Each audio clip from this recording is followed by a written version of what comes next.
understood it in 2018, and the Trump administration understood that as well. Okay, so my camera cut off, so in 2019.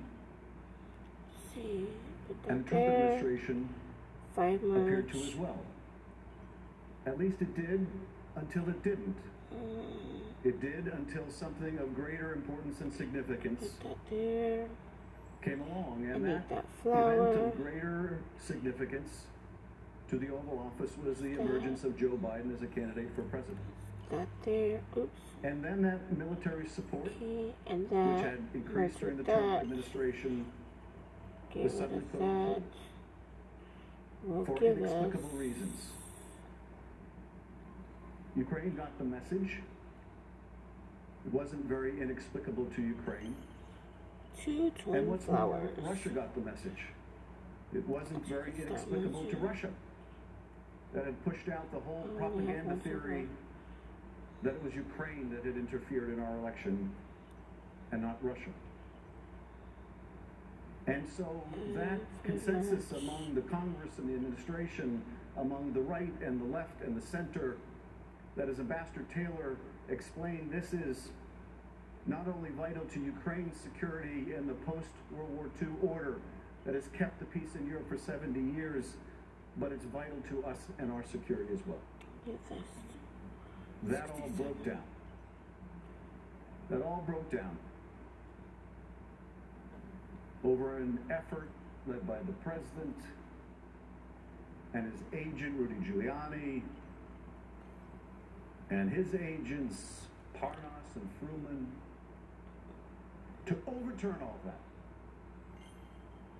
Overturn a decades-long commitment to standing up to Russian aggression. See, it doesn't, we it's not worth it so tremendously benefited. Try to no keep country Israel. I just wasted this. Has benefited more from the international rules of the road, the international order, than the United States.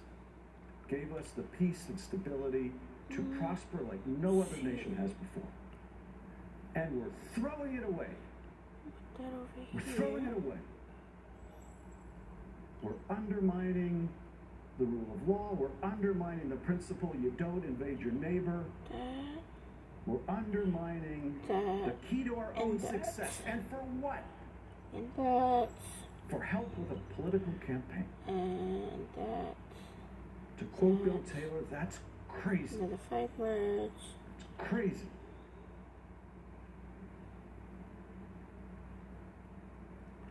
If our allies can't trust us to stand behind them in a time of need, we will soon not have a single ally left.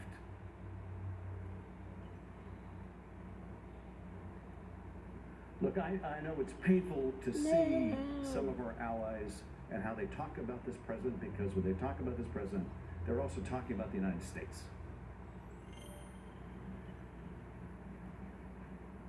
And it's painful to see our allies distance themselves from the United States. And it's more than painful, it's dangerous. Okay. It's dangerous to us. Now, we can merge for a second. I think it was Churchill once said, there's nothing worse than allies except having no allies. But if we're going to condition our support for our allies on their willingness to be dragged, kicking and screaming into our politics, we're going to condition the strength of our alliance on whether they'll help us cheat in an election, we're not going to have a single ally left. And not a single one of us in this chamber is ever going to be able to say one of our counterparts to respect the rule of law without it being thrown in our face.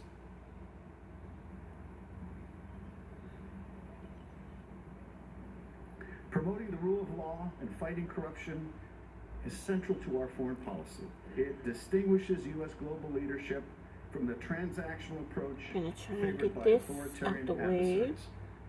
The inherently corrupt nature of the president's demand that Ukraine investigate his political opponent undermined the credibility of efforts to promote the rule of law and combat corruption in Ukraine and around the world.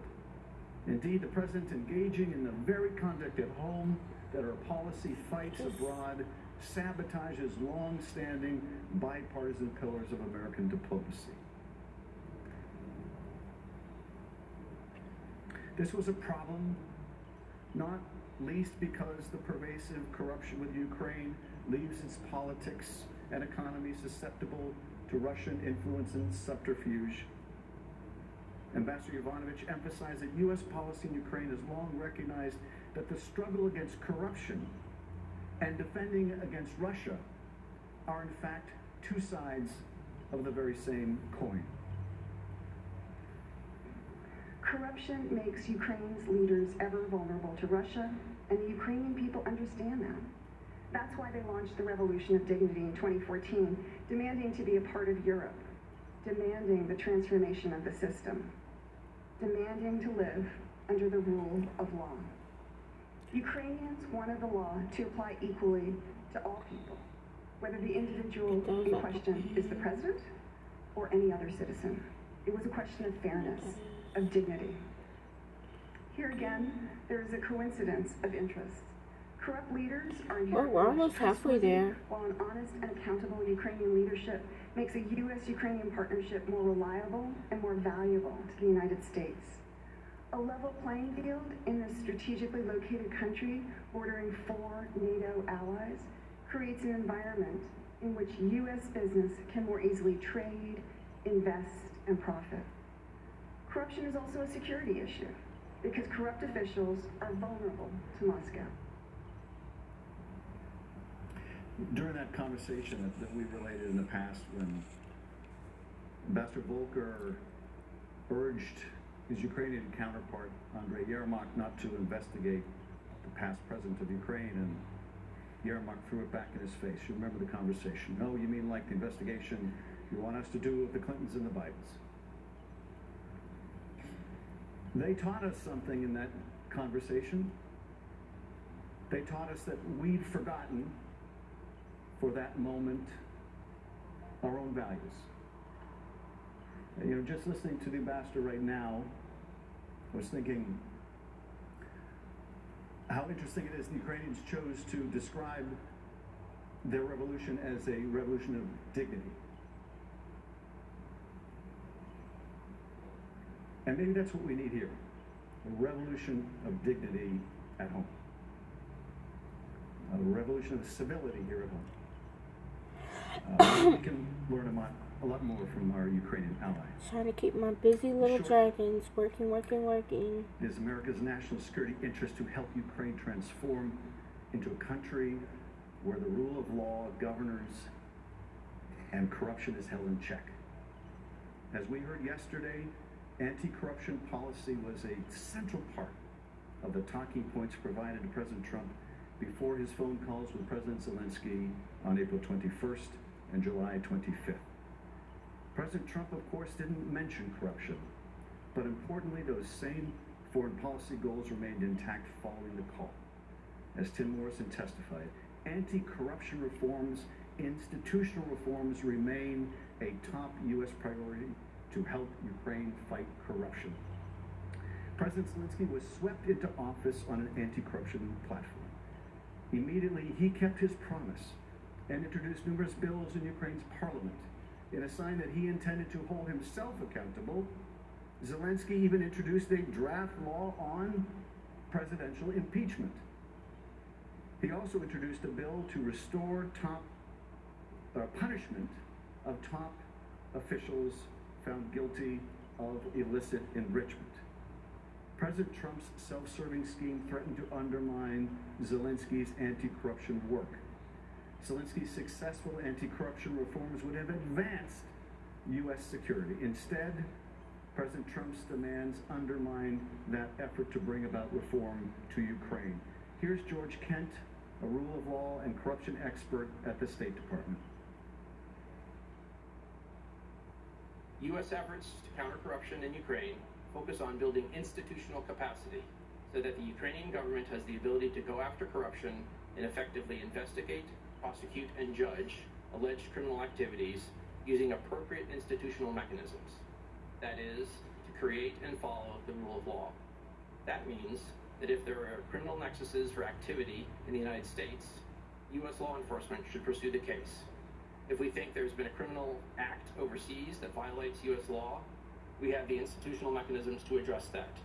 It could be through the Justice Department and FBI agents assigned overseas, or through treaty mechanisms, such as the Mutual Legal Assistance Treaty. As a general principle, I do not believe the United States should ask other countries to engage in selective, politically associated investigations or prosecutions against opponents of those in power, because such selective actions undermine the rule of law, regardless of the country. And so it's clear what President Trump did when abusing his office and demanding Ukraine open an investigation into Joe Biden was not fighting corruption. It was not part of established U.S. anti-corruption policy. That corrupt pressure campaign for his own personal political benefit, in fact, subverted U.S. anti-corruption efforts in Ukraine and undercut our seems like national they're security. working really fast President today. Trump is not fighting to end corruption in Ukraine. As my colleague in the House, Mr. Himes, pointed out during one of our hearings, he was trying to aim corruption in Ukraine at Vice President Biden and our 2020 election. Selective, politically motivated prosecutions of political opponents undercut governance in Ukraine. President Trump's demand that Zelensky help him do precisely what U.S. diplomats for decades advised Ukrainian officials not to do completely undercut the credibility of efforts to promote the rule of law there. The demand also undercut the United States' moral standing and authority in the eyes of a global audience. Here, once again, is George Kent.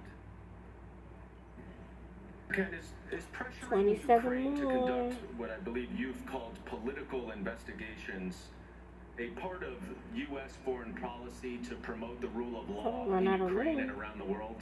It is not. Is it in the national interest of the United States? In my opinion, it is not. Why not?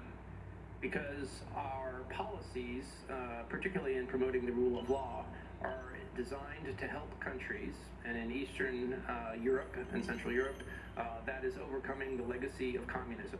In the communist system, in particular, the Prosecutor General Office was used to suppress and persecute citizens, not promote the rule of law.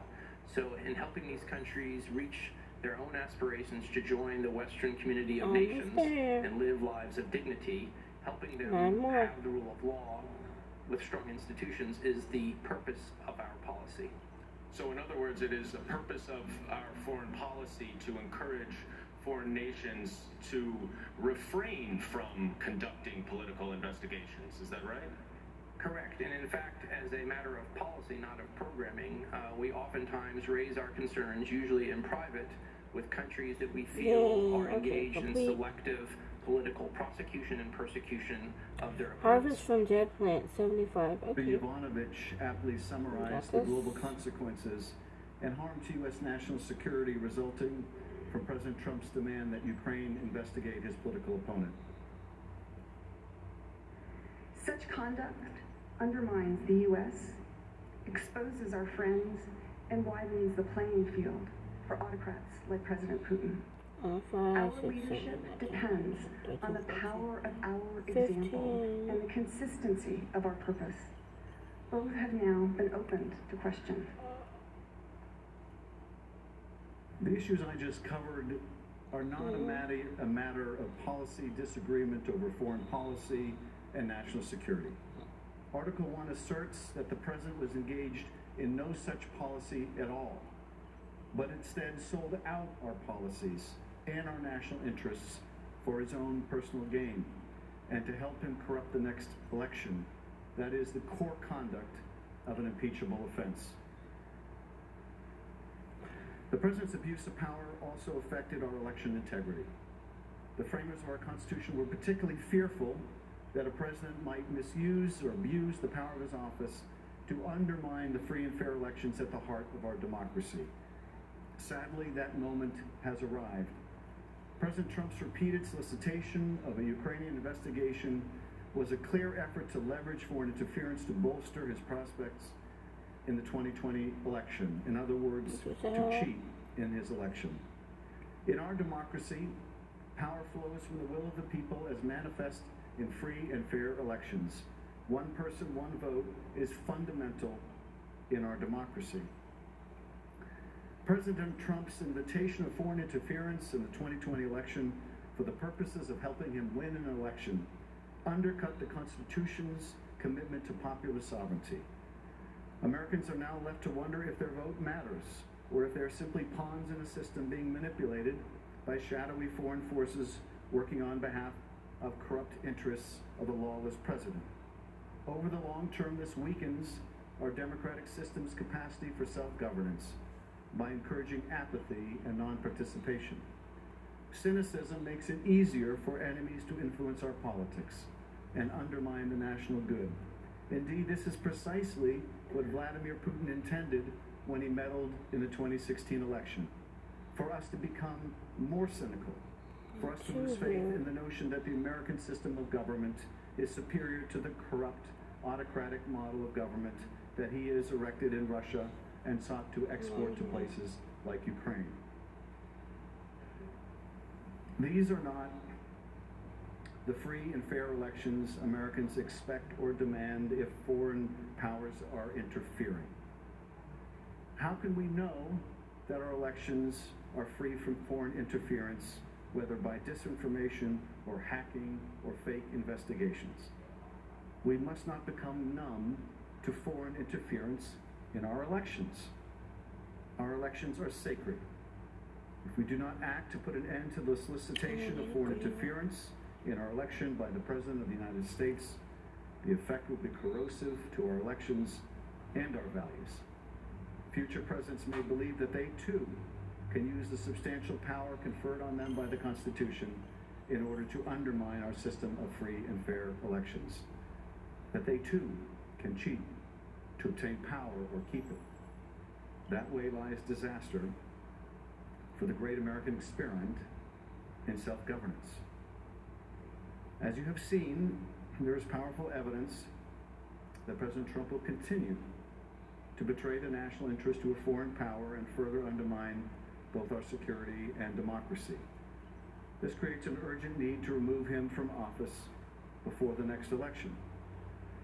To explain the nature of that continuing threat, let me describe Russia's ongoing efforts to harm our elections. The president's corrupt refusal to condemn or defend against those attacks. His statements confirming that he welcomes foreign interference in our elections, so long as it is meant to help him, and his conduct proving that he will persist in seeking to corrupt elections at the expense of our security and at the expense of those elections. Let's start with Russia's ongoing attacks on our democracy. At the heart of the president's Ukraine scheme is his decision to subscribe to that dangerous conspiracy theory that Ukraine, not Russia, was responsible for interfering in 2016. President Trump and his men pressured Ukraine into investigating this bogus piece of Russian propaganda, and in doing so, they aided Putin's concerted plot to undermine our security and democracy. Special Counsel Mueller warned that Putin's plot was ongoing. Is this, in your investigation, did you think that this was a single attempt by the Russians to get involved in our election, or did you find evidence to suggest they'll try to do this again? No, it wasn't a single attempt. They're doing it as we sit here. And they expect to do it during the next campaign. Not a single attempt.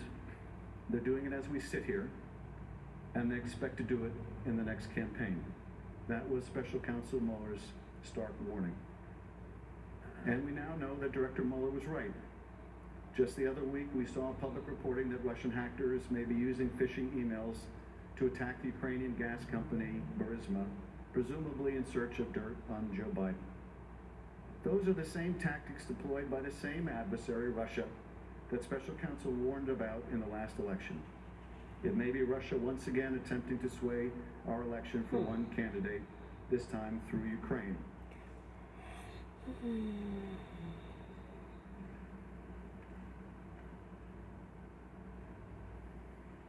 Indeed, President Trump to this very day refuses to accept the unanimous assessment of our intelligence community and law enforcement professionals that Russia interfered in the 2016 campaign and poses a threat to the 2020 presidential election.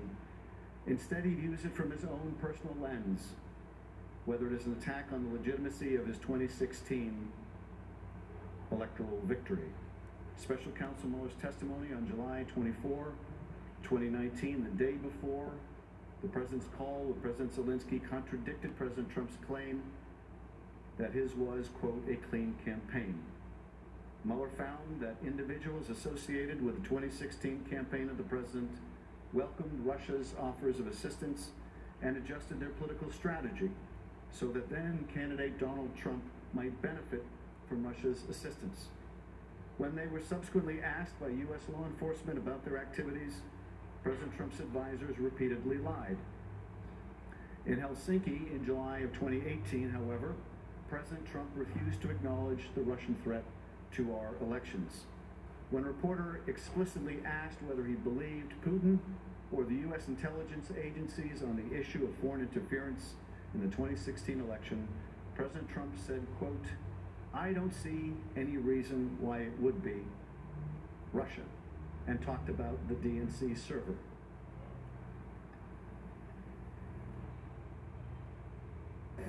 So let me just say that we have two thoughts. You have groups that are wondering why the FBI never took the server. Why haven't they taken the server? Why was the FBI told to leave the office of the Democratic National Committee? I've been wondering that. I've been asking that for months and months, and I've been tweeting it out and calling it out on social media.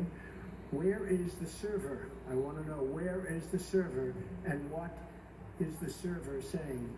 With that being said, all I can do is ask the question. My people came to me, Dan Coates came to me, and some others. They said they think it's Russia. I have President Putin. He just said it's not Russia. I will say this, I don't see any reason why it would be, but I really do want to see the server. But I have confidence in both parties. I really believe that this will probably go on for a while, but I don't think it can go on without finding out what happened to the server. What happened to the servers of the Pakistani gentlemen that worked on the DNC? Where are those servers? They're missing. Where are they?